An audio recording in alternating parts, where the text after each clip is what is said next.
we're an independent body and need to carry out our functions in an independent way. But we do that obviously within a political framework with priorities set by the states.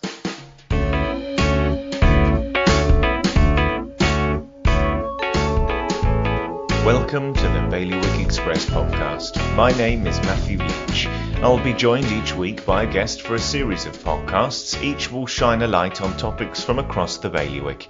The format will change week to week. We'll have debates, reviews, hot seat interviews and special guests. So stick with us as we offer some insight on some of the most important issues we in the bailiwick face.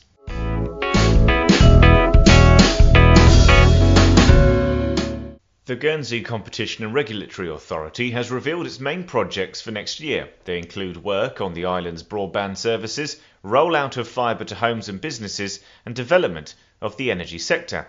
The group was set up with the aim of supporting and maintaining well-functioning markets in Guernsey, and it does this by investigating market failures, working with industry to avoid them, and promoting the interests of consumers and their access to fair markets. The GCRA recently fined the Medical Specialist Group £1.5 million for breaching competition law, and also found that telecoms companies JT and Shaw had broken competition law too, and is considering whether to fine them. We spoke to both the Chief Executive Michael Byrne and the new Chair Chris Bolt about these headline-grabbing stories and the future of regulation in the island. Cool. So, I guess, I've got the new chair, newish chair, I suppose, Chris Bolt here with us, and you're the chief executive, Michael. Yes. I'll leave it to you to start off with, to launch straight into it. I mean, what does the future hold for the GCRA? And shall I start off on that? As you say, Matthew, I'm newish to the role. I was appointed in July last year, but it's a fairly unusual set of circumstances for two reasons. One is that when I was appointed, it was actually the point at which the previous Pan-Channel Islands regime was abandoned, and Jersey and Guernsey had their own competition and regulatory authorities again. So I was appointed to the Guernsey role, and what we've had to do is sort of re-establish the Guernsey authority as a standalone authority with our own distinctive way of working. And that's been very much my focus over the past 18 months. And the other unusual feature about this period, obviously, is COVID, which has meant that rather than getting out to Guernsey sort of once a month as I would have expected, I think I've been out, Michael might correct me, but I think it's 4 times in 18 months with the various restrictions that we've had on travel. But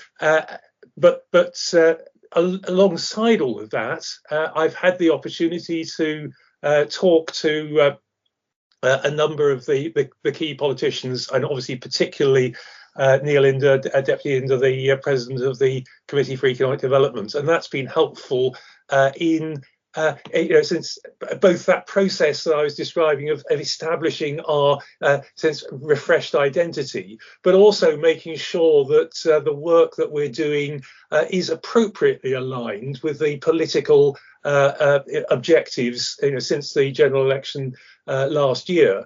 With a new states with a different agenda.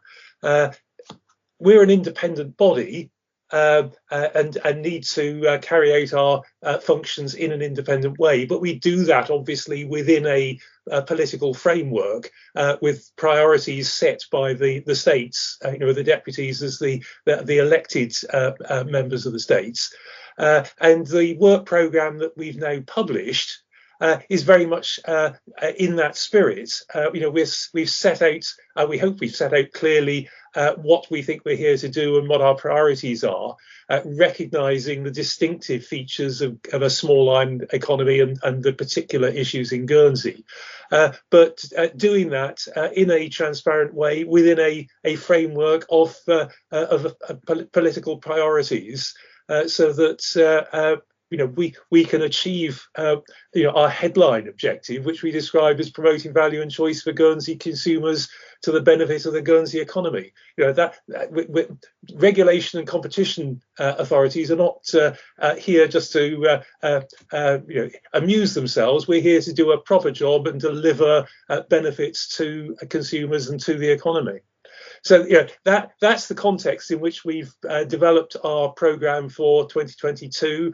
A number of the priorities which we can talk about are very much linked in with priorities of the new states, and at the same time making sure that when we have particular issues raised with us, that we address those in a proper way, taking full account of the priority of different issues in a way which reflects the framework within which you operate and the duties and functions that we've been given by statute.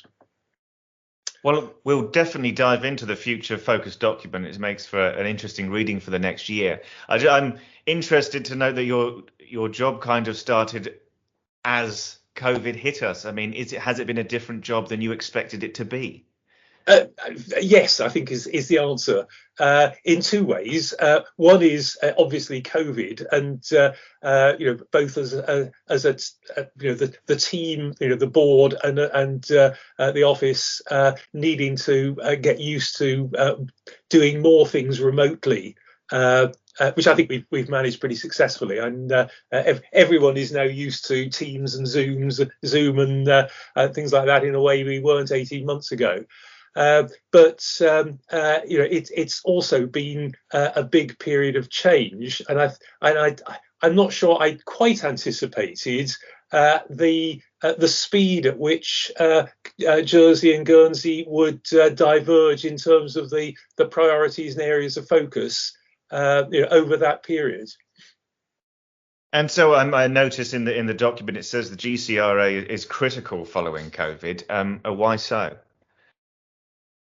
Well, if we start off with that high level objective of working in a way which benefits consumers and the Guernsey economy, and COVID's had a big impact on economies worldwide. Guernsey's not escaped that. It's all the more important that the way we operate builds for the future, addresses the infrastructure needs that are being identified to help Guernsey prosper in future, but do it in a way which properly reflects the specific circumstances of Guernsey. We're not here just to sort of implement a textbook you pull off the shelf. It's doing things in a live environment and responding to circumstances. COVID's clearly one of the huge changes there's been, which makes our approach to things, as you say, much more critical. Could I jump in there, Matt? Because I think there's some really important elements or points to that. I mean, when you see the kind of economic stress that happens as a result of COVID, all the reports you see is that the companies that tend to suffer the most actually tend to be the smaller businesses. And the need for people to get value for money because there's financial stress becomes that much more important. The importance of Guernsey being a location of choice for businesses is that much more important. So if you are going to kick on from there, you have to make sure those things are working better than ever before. And I think that's a big part of it, as well as, and Chris mentioned this point, the policy direction. The states have, for example, developed this priority of fiber to the premises. That's a big policy project, but there are others, 5G and so on. Supporting that is then also critical because everyone recognizes the governments of this world have had to make some big decisions about future direction priorities, and this states has done that. So looking to support that is also important, and I think it's been heightened, as Chris says, as a result of COVID. These things have always been important. They seem particularly important now. So one of those topics, I suppose, we pick up in our priorities for 2022, this work program we have. I mean, the first ones are the review of broadband provision and the complete of the review of telecoms business connectivity market. What are the plans for this? Can you talk a little bit about these two first priorities before we talk about others? Yeah, I can take that, Chris. Yeah. Yeah, I mean, I think there's really two key elements to this. The one is making sure that actually we get the kind of quality levels that meet the state's aspirations in promoting this. So I think that's important, and we'll have a role to play in that, and we'll have a think about what the most appropriate ways of doing that. And we've certainly been engaging with some of the policymakers to gauge what matters in this sphere. So there's going to be the issue of broadband quality and making sure we actually get the sort of high levels that we aspire to in terms of quality. And the other is when you have this kind of disruption. I mean, this is a 1 in 60, 80 year event. I mean, this is a very significant changeover. The impact on those who rely on the network, I'm talking about other telcos now, is something to factor in. And so they are, in essence, customers of the main network provider, in this case, Sure in Guernsey, and making sure that the transition, how communication works, that prices are fair, that the kind of options those sort of providers are looking for are taken care of. And now we've seen quite positive signs. I've certainly been in communication with Sure, and they've engaged with OLOs. But we'll need to see whether all of those needs are being met and on an ongoing basis. And it's that kind of oversight role, in those two areas that I think will get the highest priority when it comes to broadband. While we're in this topic then, I hope you don't mind speaking on it at all, but, we're talking about Sure and JT. Recently, the GCRA made the call that they broke competition law, and they criticised the decision in a similar vein, as did the MSG about their £1.5 million fine. Can you speak on, how you take these criticisms on board? Well, I think these are straightforward competition decisions, really, and we'll deal with them, all the arguments on their merits. We've gone through quite a considerable process of considering evidence. These may well be matters of legal process going forward, and we'll deal with them as those issues come up. And just to add to that, and without obviously getting into the detail of the cases, I think both the ones that you've referred to there are examples where we see issues which affect both individual citizens, but also, as Michael was saying, small businesses. So in terms of our prioritization principles, both of them were significant issues. We've dealt with them in the way that we believe is consistent with the legal framework, and certainly consistent with due process, because we have had long engagement with all the parties here. That sort of due process is an important part of regulators' approach. And just going back to the issue of broadband and business connectivity, I think we, as I was saying before, we're all used now to using Teams and Zoom to a much greater extent than we were previously. So the effectiveness of broadband services and the price of broadband services is bound to be a major issue. What we need to do is support the move to introduce new technologies, but at the same time make sure that there aren't unintended consequences. So the trial of fibre to the premises at the moment, which is being undertaken, one of the issues that we have had to look at is what provision needs to be made to deal with situations where there are power outages. So that people have got some backup facilities for contacting emergency services.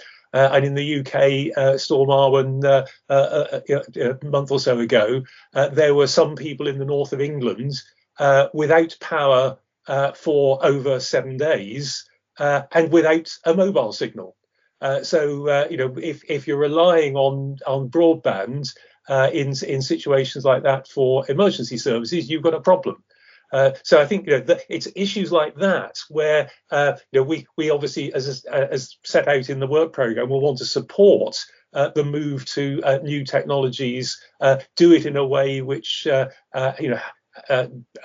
delivers the good service to customers and the right price to customers, but also we're here to make sure that if there are unintended consequences, some vulnerable consumers might be adversely affected by those changes, that we're here to protect them.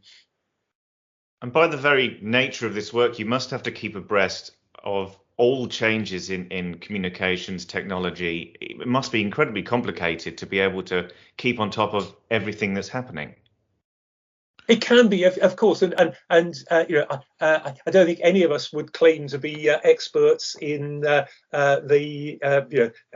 detailed technology of how these things work. But in our approach is very much to make sure that we're asking the right questions. And if we haven't got the answers, we know people who we can go to get those answers.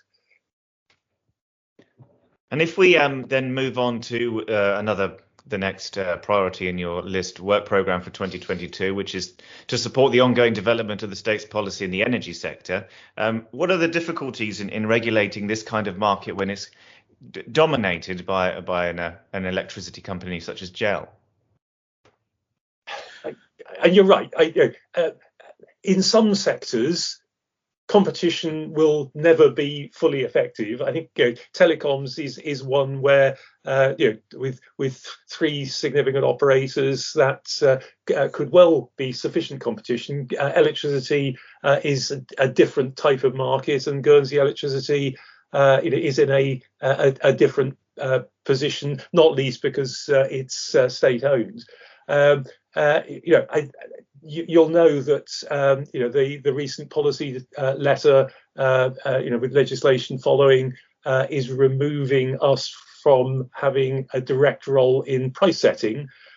Whatever our views on the merits of that, our job is to make sure that we support the objective of government, and make sure it works in a way which does protect customers. So we're looking at how our role will fit with the STSB's role as we move forward.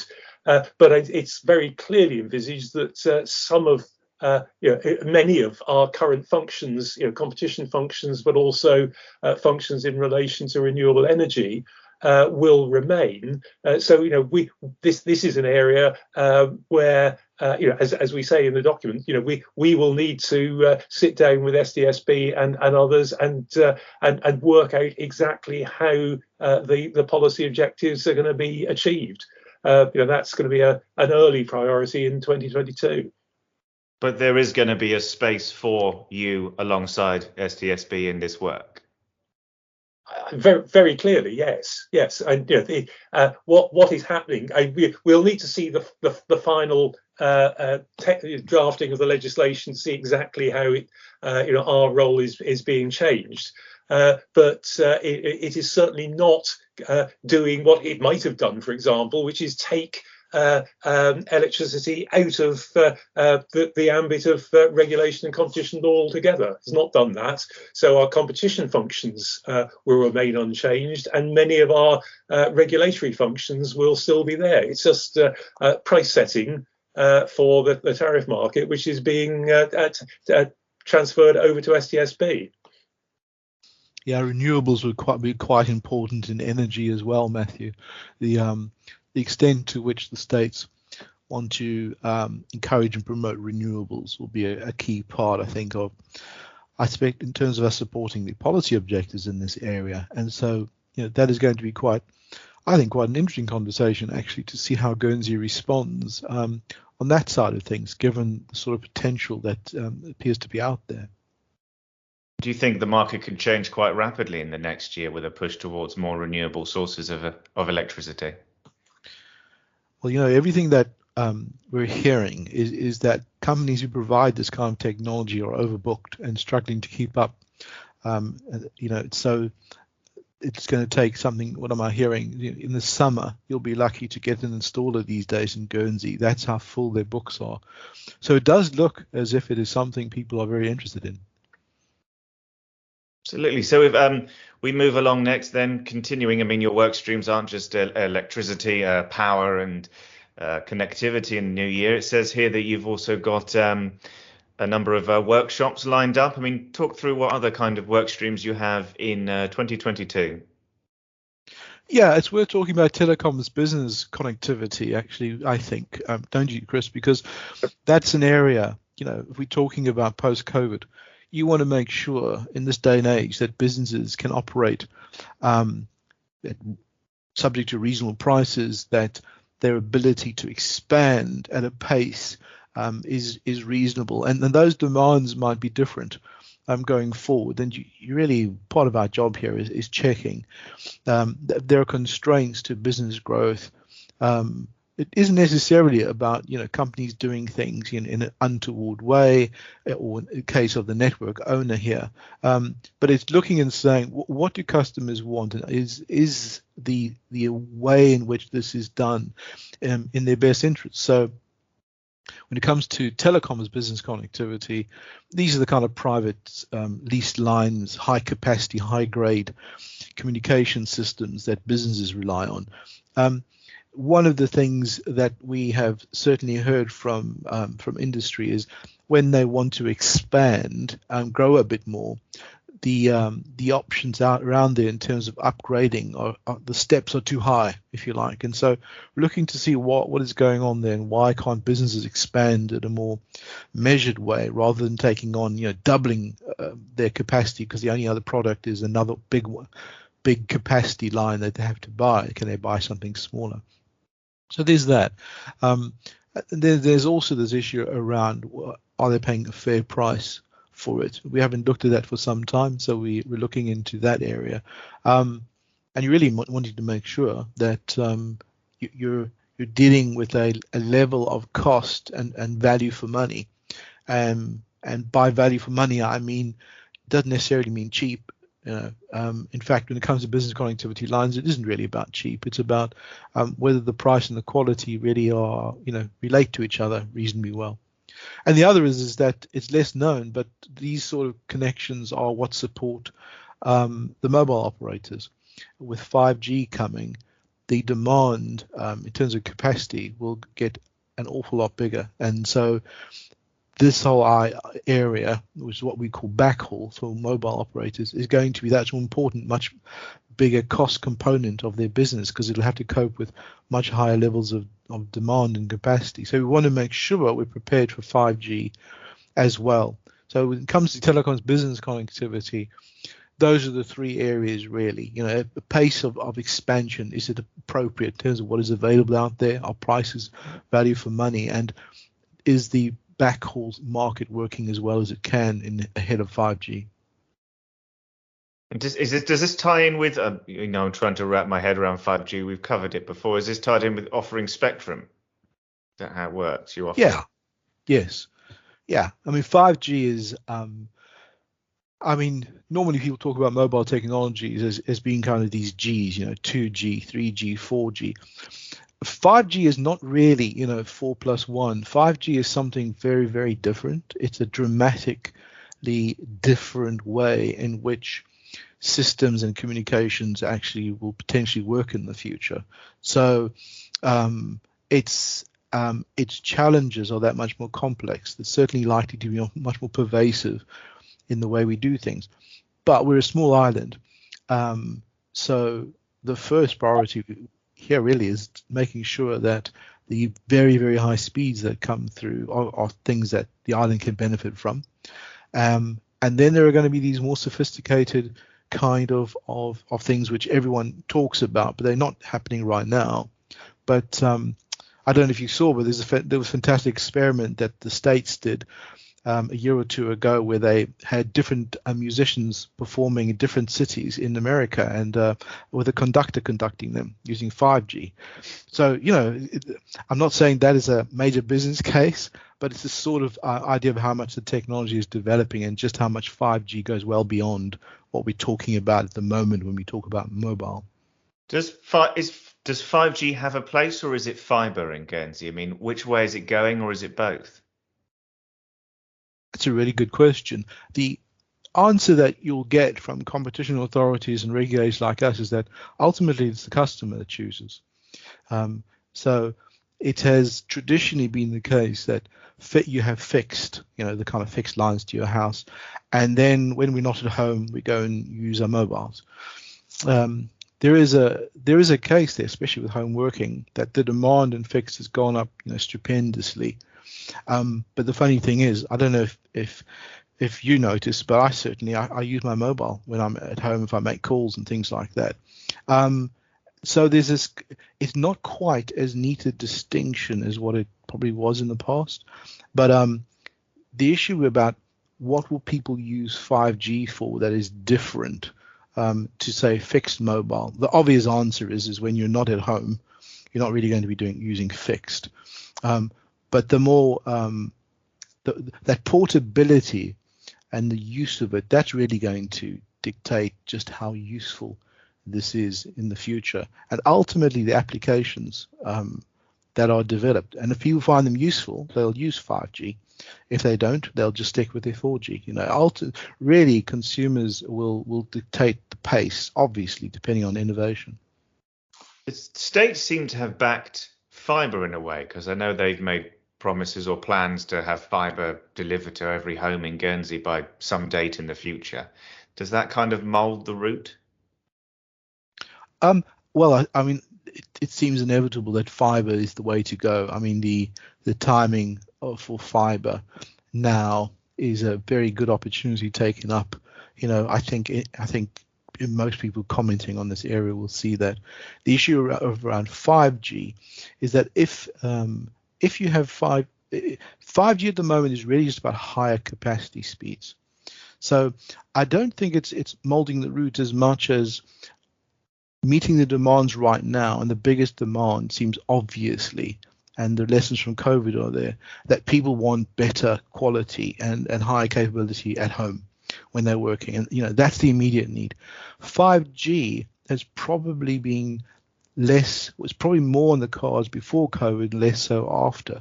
But I think that is it'll just be, you'll have to wait and see whether what comes out and what is developed in the 5G space is useful to people.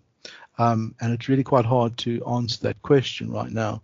I mean, I know people who actually work from home using the dongles, who don't actually rely on their fixed line. And that's quite interesting, because I wouldn't have thought that would be possible, and yet that is. So mobile still has a strong place. But as I say, I think the jury's still out on exactly what 5G offers aside from really, really high speeds. I think we could sit and chat about this for a while, so I'll try and shift it on a little bit further. I'm interested to talk about how, when you come to market failures and complaints and stuff like that, one of your policies or priorities for next year is to continue investigating complaints. How do you come across market failures? Is it issues raised to you, or do you investigate yourself? Shall I respond to that in a sort of high level sense, and Michael can talk a bit more about the detail? It's a mixture, and sometimes it will be people coming to us with an issue.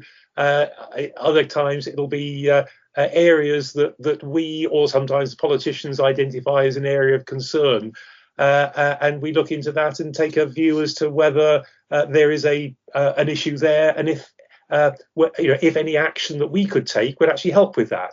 Because that's an important point to make, that sometimes we may see problems But if we haven't got the powers to do anything about it, then the best thing that we can do is to try and pass that issue on to the body that can take some action. I think one area, and again, it's flagged in our future focus document. And I know this reflects a priority of the Committee for Economic Development, is actually the position of individual consumers and whether there are things which, if you were able to engage more effectively with the proverbial man in the street, would throw up issues that we might not otherwise be aware of, that's something that without saying exactly what we can do, because this is an area where our powers are quite limited, we will want to look at what potential action we could take to understand more about the perceptions of individual consumers and see if there are areas there that either we or others can act on. And if we see that there are major problems and no one's got the power to do anything about it, that's something that we can flag up with the politicians as a potential area for changes in legislation. So if that's the only solution to some problems, we'll try to highlight the gap in the framework of protection which we and the other similar regulatory bodies provide. But Michael, no doubt, want to add to that.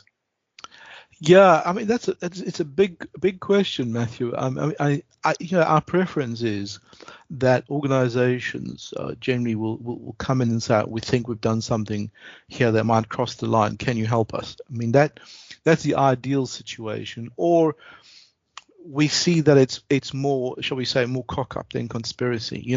Sometimes businesses just make mistakes and don't realise what the law is, and what won't reach the public ear is the number of cases like that we deal with, where we will simply call parties in and say this doesn't look right, and they'll go, well, we didn't know, or sorry, and those issues get resolved quite quickly. So the cases that we choose, sometimes, as Chris says, sometimes they come to us, sometimes they're unavoidable, in the sense of when you see an issue and you go, this is quite clearly on the wrong side of the law, organizations might choose not to. They might actually think that things are okay. And that is a different challenge. Really, we apply quite a strict kind of set of three-line principle, really, when we look at this. And what Chris mentioned there, one of the first things is actually see, do we have any remit here? Does the law give us any powers? So people will often talk about, if you look at the media commentary, so why doesn't the GCRA sort out Aurigny, and why didn't the GCRA sort out Condor or whatever? The fact is those are entirely outside of our legal remit. They're specifically excluded in law. So we can't necessarily always choose cases that come to us. You simply don't have the reach of law. But what we do is we might help advise in that area, and we play quite a big role in that. But on our day job, as it were, those you will, as Chris says, you get a mixture. You will sometimes get people who will come in and say something's very wrong here, and here's the evidence. Sometimes there will be, and this is where the consumer perception point is useful. While we don't act on individual consumer complaints, we don't fix consumer bills. We're not a fair trading body. We're not like the Competition Market Authority in the UK. We don't have a fair trading role.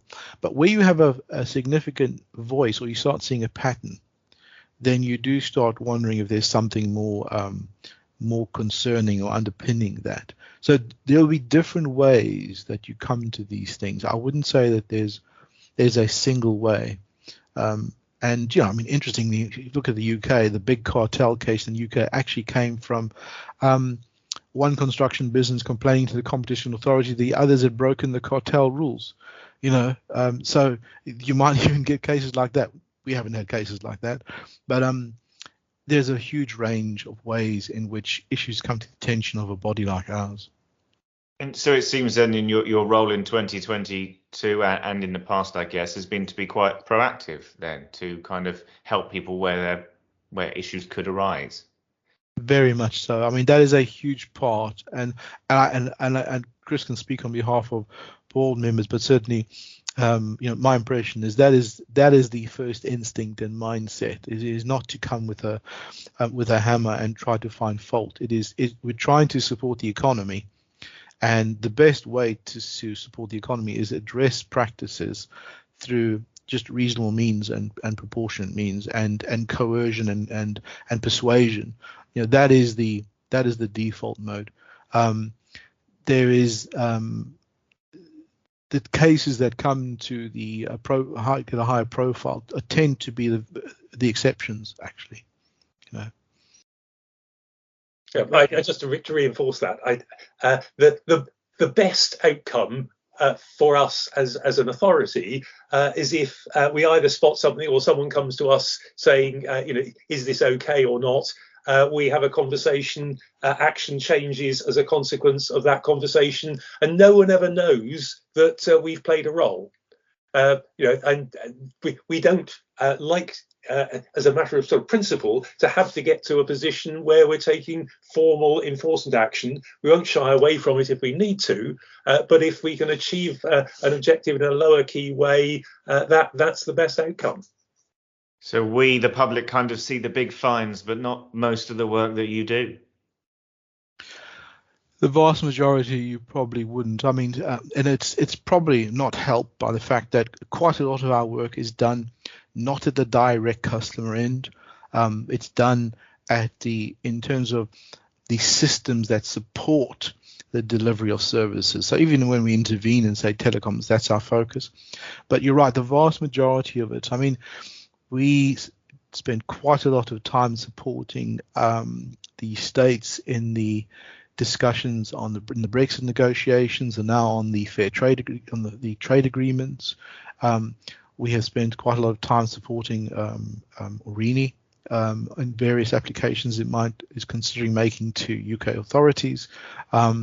We will be involved in quite a lot of areas that won't meet the public eye, and we will get quite a lot of instances. I mean, even now we are getting calls as a result of the cases that we've publicized from law firms saying, oh, I think we might be falling foul. What do we do?